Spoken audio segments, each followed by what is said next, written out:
Allah yang Tritunggal. Ada 3 pribadi yang berbeda dalam hakikat Allah yang tidak terpisah dan tidak terbagi-bagi. Istilah pribadi haruslah dimengerti bukan untuk menyatakan bagian atau kualitas yang berbeda.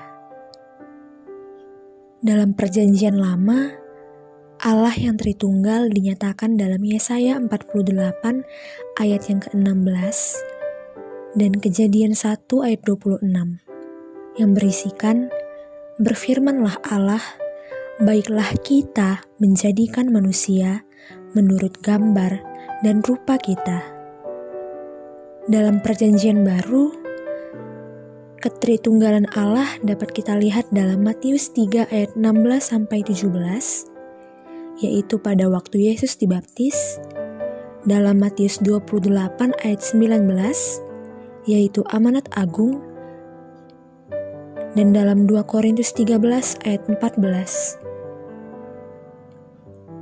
Masih banyak lagi bukti-bukti Alkitab yang menunjukkan Allah yang Tritunggal.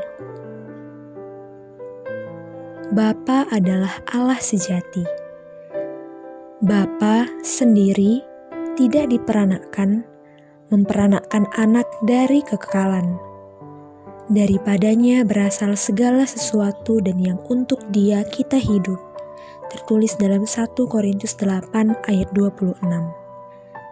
Ia adalah pribadi yang berbeda dengan anak.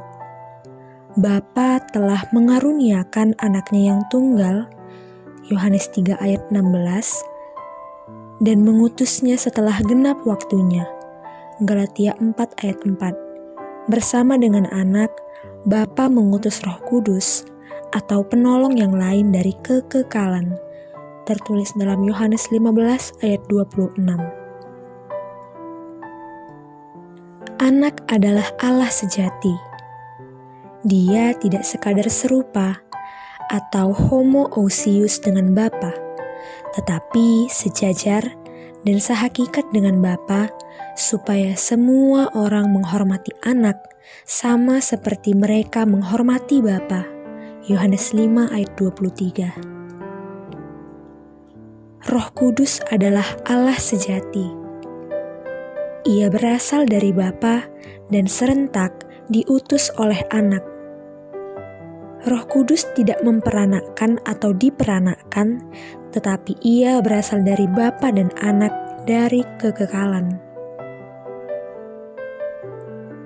Allah tidak terbagi menjadi 3 bagian yang tiap pribadi menjadi sepertiga Allah. Tiap pribadi adalah kepenuhan Allah.